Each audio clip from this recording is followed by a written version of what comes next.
కలియుగం చిత్రానికి సంబంధించి సినీ దర్శకులు ఆయన రాజ్ నరేందర్ గారు మనతో ఉన్నారు. అయితే అసలు ఈ కలియుగం అనేటువంటి సినిమాని అసలు యాక్చువల్ దీని కథ ఏంటి? అసలు యాక్చువల్ దానికి సంబంధించి ఎందుకు కలియుగం అనేటువంటి పేరు ఎందుకు పెట్టిండ్రు?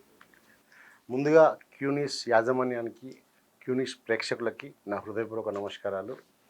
కలివివనం సినిమా అనేది ఎందుకు పెట్టామంటే, కలివి అనేది మనకు సినిమా చూస్తే అర్థమవుతుందండి. క్లైమాక్స్ చిన్న సస్పెన్స్ ఏం కాదు, సస్పెన్స్ సినిమా ఏం కాదు. అంటే సినిమా ఆడియన్స్కి ఒక చిన్న ఎగ్జైట్మెంట్ ఉండాలి కదా.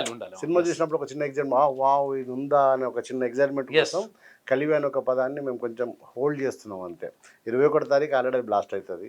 మనం దాన్ని నవంబర్ 21 తారీఖు అంటే ఇంకా 2 రోజుల్లో రిలీజ్ అవుతుంది. 2 డేస్లో cinema, 2 days to go in theatre. ఖచ్చితంగా థియేటర్లో సినిమా చూడండి. ఒక చాలా మంచి సినిమా ఇది.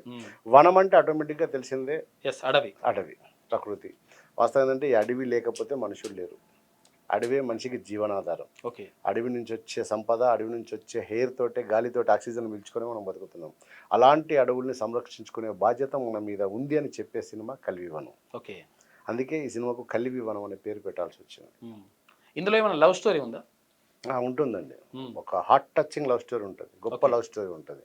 వాస్తవంగా ఇందులో హీరో కనబడతలేడు అని చెప్పాను, హీరోని హోల్డ్ చేసినాం మేము. యాక్చువల్లీ ఇక్కడ ట్రైలర్లో కానీ ఎక్కడ కానీ చూపించట్లేదు మేము హీరోని.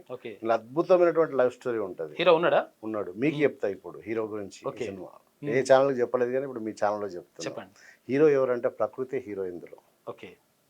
ఆ ప్రకృతిని ఒక అమ్మాయి ఎంత అద్భుతంగా ప్రేమిస్తుంది అనేది సినిమా సారాంశం. ఒక ప్రకృతిని కన్నా అద్భుతమైన ప్రియుడు అమ్మాయికి ఉండడు ఇంకా ప్రపంచంలో.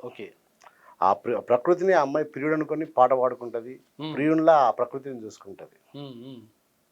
అందుకే మా ప్రకృతి సినిమాలో హీరో. యా.